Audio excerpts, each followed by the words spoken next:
talk about Michael Gove now, because he's set to announce the government's new definition of extremism. But in the process, he may end up eradicating the Conservative Party as they face a 1997-style wipeout in the polls, as any indication of party unity has been shelved over this definition saga, and some within the cabinet fearing it's a free speech crackdown. Meanwhile, 3 former Tory Home Secretaries have criticised Michael Gove's measure for lacking foresight and being misused for tactical advantage. I'm now joined down the line by security expert Will Geddes. Will, very good evening to you. Welcome to the Independent Republican, Mike Graham. It's a bit of a thorny issue, this, for the Tory party, and also for anybody trying to legislate about what extremism is, isn't it? Well, it is, Michael. It's a difficult one, but it has to be defined very, very clearly. And unfortunately, I believe we are at a time where this definition of extremism really has to be hammered down, because we're seeing at the moment a lot of people that seem to be utilizing and exploiting and capitalizing on the benefits that we have for free speech and utilizing it in such a way that the authorities are rendered useless in being able to actually do anything about it. Well, that's the thing, isn't it? Because at the end of the day, a lot of people who are free speech advocates, for example, are concerned that, you know, anybody could be named as an extremist depending on how all of this is worded. Yeah, absolutely. I mean, we saw this some months back, Mike, with the definition of jihad, and that being given a very loose and very liberal interpretation. Looks like Will's frozen slightly there. We'll see if we can come back to Will Geddes in a moment. Basically, the problem for Michael Gove here is that he cannot, in any way, shape or form, ensure that this rule is not, in fact, in some way ruined by many different definitions being hurled at it. Will, I think we've got you back. Sorry, you were in the midst of explaining why the wording of this is so crucial. Yeah, no, sorry, Mike. It's an unstable connection.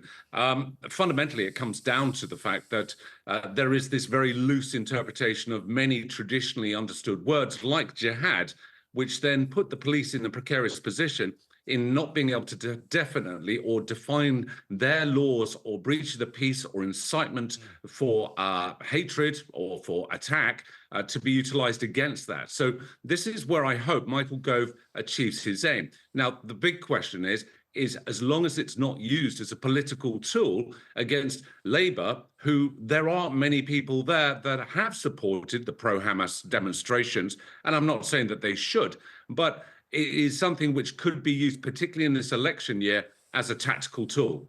Well, that's right. I mean, we see every single weekend footage on social media of people at these pro-Palestine marches doing things which you and I would consider to be certainly intimidation, if not a crime of some kind of direct harassment. We saw the police this weekend, once again, arresting that Iranian dissident who we had on this show for simply holding up a banner that said Hamas are terrorists. Now, you're not going to tell me that the police are going to be instructed to say that this guy is some kind of extremist. He's got a poster that states the same view as the British government does.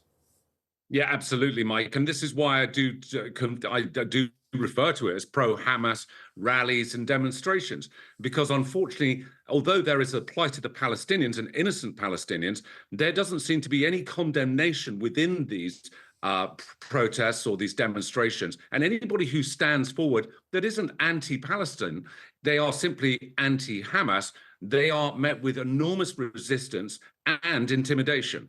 Yes, and that continues to be the case every single weekend. When we saw, I know this is going slightly off the subject, but we saw Sir Mark Rowley, I was just talking about him in the first hour, complaining today on social media that his police officers are being abused and attacked everywhere they go because one group of people think that they're too woke, another group of people think they're behaving like fascists.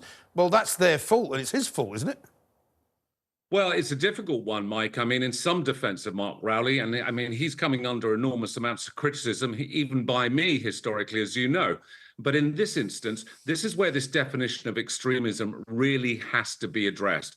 And I think it has to narrow down those corners for the Metropolitan Police and other constabularies across the country to have clear rules of engagement. What can they actually do? And I think it has to be fair policing. And at the moment, we're not seeing that right now. No, we're really not. And I mean, as far as the whole situation goes with an anti-Islamophobia czar, again, this is not even a word that the Tories can agree means anything. You know, they're happy to use a phrase that includes the words Muslim hate crime or anti-Muslim hate crime, but they're not really willing to accept the phrase Islamophobia because it doesn't mean anything.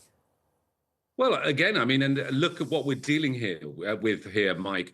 The anti-Islamic Islamophobia czar has just recently stepped down from the number of threats that he has received from Islamic extremists. You know, we're in a very, very precarious situation here where, you know, the rules, as I say, of engagement have to be defined very, very clearly.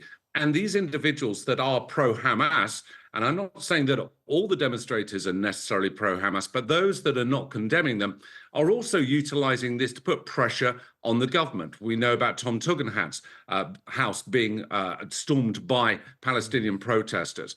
Now, we're in a situation where ultimately this cannot be done because the clear definition of terrorism is to put political pressure on political parties or to sway the political movement of the ruling party or the party that's in power. And what we're seeing right now is people utilizing very cleverly how the law works in this land to their advantage. And we've got to cut down on this woke policing and this we will not treat them any differently than perhaps this sort of minority group. This is an issue which ultimately is spiraling out of control. We don't have the enemy at the gates, Mike. We have the enemy within the gates right now. Yes, I think that's the problem. And the gates have been unlocked as well for some considerable time, I suppose you might say. Will, thanks very much indeed for talking to us tonight on The Independent Republic of Mike Graham.